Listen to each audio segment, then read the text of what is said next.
Bonjour à toutes et à tous et bienvenue dans Cinefiles pour cette nouvelle critique de Merlin l'Enchanteur, un film sorti en 1963 de Wolfgang Reitermann. Il est adapté du livre de Terence Ambury White, L'épée dans la pierre, publié en 1938, et qui s'inspire librement du magicien Merlin, célèbre personnage de la légende arthurienne. Je ne connais pas le budget, mais le succès était modeste.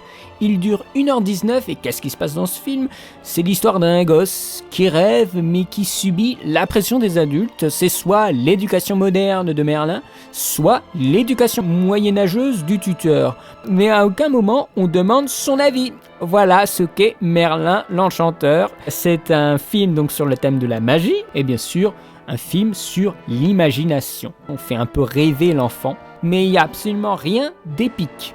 C'est une petite balade dans le monde moyenâgeux. On commence d'ailleurs avec une ouverture de livre, mais on a ici un Moyen-Âge un peu folklorique, assez sombre, mais le film prend très vite ses distances parce que on a le livre, après on a la forêt avec une voix off qui vient déjà nous contextualiser la chose, donc on a de la distance et tout d'un coup on a Merlin qui dit putain de Moyen-Âge, donc c'est un peu ça, on prend des distances très vite parce que Merlin fait quelque chose d'un peu anachronique, c'est-à-dire on a déjà cette idée, comme nous allons après avoir dans Hercule, dans Aladdin avec le génie, il va prendre de la distance en parlant de choses contemporaines que nous avons vécues nous. Ça commence fort, mais en fait le film il manque un peu de fil conducteur, c'est assez évident. C'est une suite de petites scènes en fait. Et la fin, ça va très très vite, ça va trop vite en fait. Mais ça fait beaucoup de bien parce que c'est un peu un rétablissement comme dans un conte de fées. Il a tellement subi des choses dans tout le film qu'à la fin tout le monde s'agenouille devant lui et on se dit enfin c'est pas trop tôt quoi. On disait que ce film manquait d'émotion mais je suis pas tout à fait d'accord quand même. C'est quand même un Disney avec des moments super tristes. Avec la demoiselle écureuil, voilà ça c'est horrible hein. La demoiselle écureuil qui est en train de pleurer parce que l'écureuil qu'elle aimait n'était en fait qu'un petit garçon. Mais c'est ça aussi, ça c'est génial. Parce que là, nous sommes dans la sexualité, ça devient complètement torride, c'est-à-dire des rapports animaux. En plus, on a un moment, on a Merlin qui est confronté à une énorme écureuil qui veut aussi s'occuper de lui. Donc ça devient complètement fou. Et donc, comment ils vont désamorcer cette situation très sexuelle Disney ? Eh bien, ils vont faire passer à l'image absurde, c'est-à-dire le petit écureuil tout réaliste et tout gentil, eh bien on va le faire passer au statut d'humain. Les esprits auront imprimé l'idée d'un rapport animal, eh bien hop, nous allons la femme écureuil qui se frotte contre un garçon. Donc des corps disproportionnés, donc une coupure dans l'imagerie sexuelle. Et donc il n'y a plus de rapport sexuel qui peut être fait dans l'esprit du spectateur parce que les corps sont trop disproportionnés. Ça c'est génial. Je suis sûr que ça vous a pas du tout effleuré l'esprit, mais comment on peut désamorcer des situations pareilles par le cartoon, par le rapport de force disproportionné. Ça c'est génial. On a aussi des moments super tristes, enfin Moustique s'en prend plein la gueule avec le rejet du demi-frère, le rejet par le tuteur, personne ne croit à l'histoire de Moustique avec Merlin et ses tours de magie, c'est vraiment terrible hein. Et on a l'enseignement quand il se fait pas gronder, la vie est vachement dure pour un enfant quand même quand on y pense, il y a une cruauté dans ce film. Mais ce qui est bien, c'est que toutes ces transformations qu'on voit dans le film permettent d'appréhender des notions de survie, c'est-à-dire la mort avec l'aigle, la sexualité avec l'écureuil. Ce sont des leçons de vie en fait, des leçons de morale, des leçons de vie à travers des moments magiques. Alors les personnages, alors on a Merlin. Le Merlin de Disney est mondialement connu. Je pense qu'il a beaucoup véhiculé dans l'imaginaire collectif l'image même de Merlin, c'est-à-dire ce grand homme avec une longue barbe blanche, vêtu de bleu, voilà, c'est vraiment la star du film. Et même d'où le titre français, c'est Merlin l'Enchanteur. C'est pas la même chose que la VO, mais c'est Merlin l'Enchanteur. Jamais on aurait pu mettre Moustique. Moustique, un film avec de l'action, avec un vieux sénile, un hibou qui parle, des scènes dramatiques, de l'amour. Moustique, bientôt au cinéma. Son caractère est logiquement professoral, même s'il se voit atténué par le gâtisme naissant, fort utile pour les scènes comiques. Il oublie les formules, il perd ses affaires, il n'a plus la notion du temps, ne cesse que de parler d'objets qui n'ont pas encore été inventés. Ce travers est l'occasion d'ailleurs rêvée de servir d'anachronisme amusant, et assez, je trouve, bien intégré dans le monde moyenâgeux, et il y a ici, avec Merlin, une magie utilitaire. Et au final, Merlin et son pote Archimède, le hibou, forment un beau duo comique. Alors Archimède, c'est un hibou instruit. Il est vraiment très réussi. C'est un oiseau un peu bourru, un peu paresseux, mais il est super sympathique. Très bonne VF. J'aime beaucoup la VF de ce film-là. Et finalement, il a un bon fond. Quand il remplace Merlin à la fin du film, c'est lui qui s'occupe du moustique. Et il s'en sort super bien, il le conseille, il est avec lui, ça c'est super. Et finalement, il est presque aussi bien, voire même mieux que Merlin, puisque Archimède, il s'encombre pas de tours de magie. Il est très pratique, Archimède, et ça c'est bien. Archimède en fait est typiquement un personnage qui va épauler, et c'est le cas de le dire, le personnage principal, mais comme ce qu'on a pu avoir dans Dumbo avec Timothée ou la fée Clochette dans Peter Pan, c'est exactement la même chose. Et nous avons Moustique, alors c'est Arthur bien sûr, la représentation des adolescents pour plusieurs décennies, parce que nous allons aussi le retrouver un peu de la même façon dans Le Livre de la Jungle, dans Taram. Voilà, c'est un petit être, petit, maigre, insignifiant, maladroit, timide, effacé, il ne marque pas du tout les esprits. Son extrême modestie est agaçante, enfin moi je supportais pas, mais il a quand même un bon dynamisme, il est plein d'entrain. L'innocence et la pureté du cœur d'Arthur lui permettent de retirer l'épée de l'enclume, et bien sûr celle du roi, avec une fin complètement miraculeuse, comme s'ils avaient plus d'argent, alors vite, on va faire un truc, on va faire une pirouette scénaristique. C'est franchement un peu pourri, mais bon, hein, c'est pas trop grave. On a eu déjà plein de choses avant qui étaient intéressantes. Il n'en veut même pas à son père adoptif et à son fils.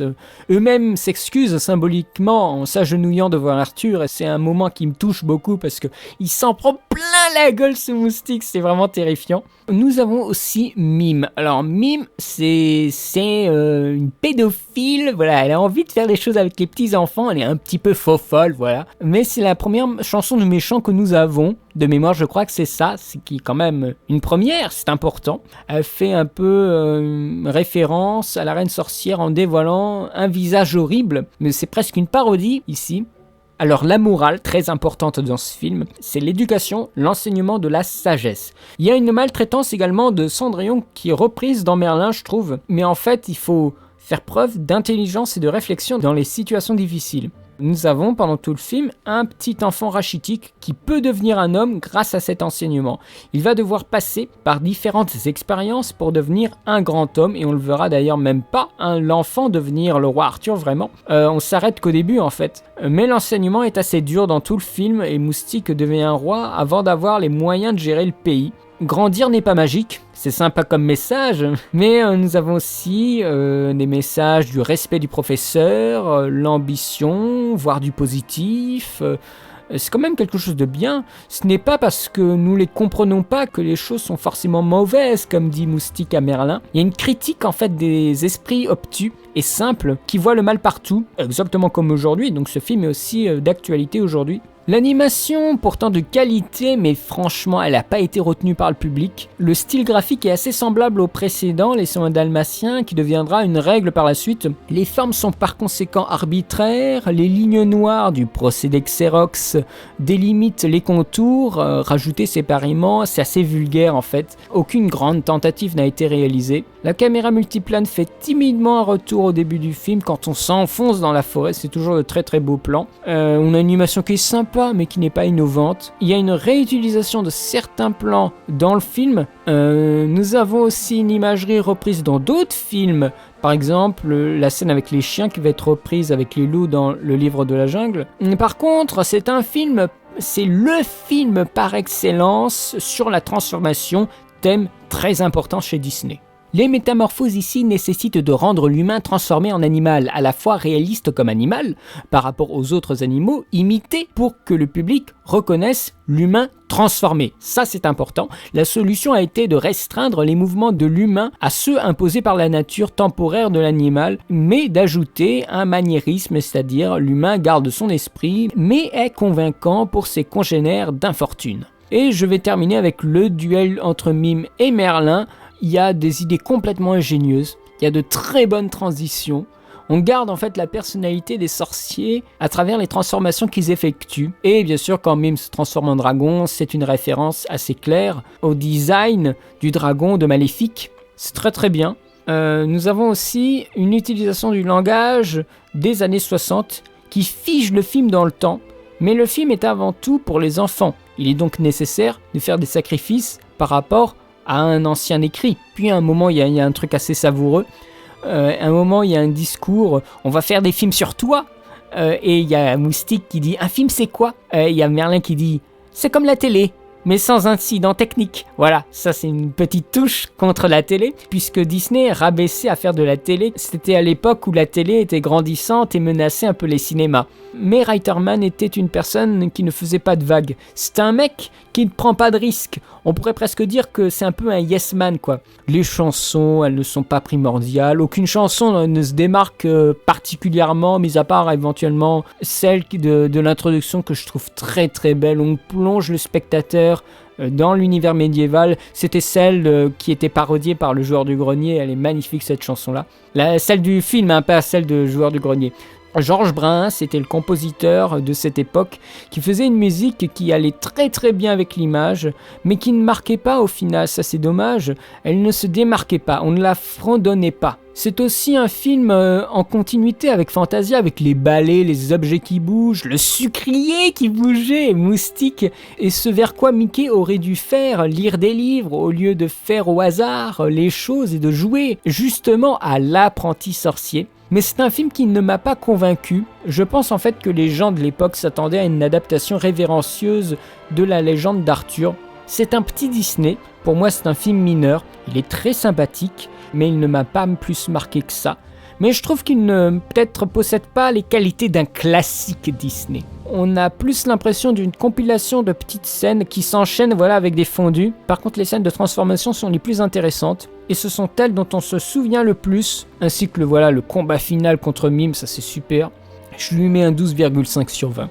Il ne mérite pas plus selon moi. C'est un film amusant et sage. Il marque d'ailleurs un virage dans les productions de Disney, et ce jusqu'à la fin des années 70. La fâcheuse habitude de ne plus construire de solides histoires, mais de se contenter de lier entre elles plus ou moins avec bonheur des scènes fortes. Je vous conseille quand même de le voir, ce serait grossier de ne pas vous le conseiller, mais pour moi il n'est clairement pas un grand Disney. Je vous remercie d'avoir vu cette critique. Si vous êtes d'accord ou si vous trouvez que c'est un scandale que je ne mette pas Merlin l'Enchanteur au même piédestal que Fantasia ou que Pinocchio ou Bambi, n'hésitez pas à poster des commentaires pour parler de ce film, de votre ressenti à propos de ce film. Et quant à moi, je vous remercie de l'avoir vu encore une fois et je vous dis à très bientôt pour de nouvelles vidéos. Allez, salut!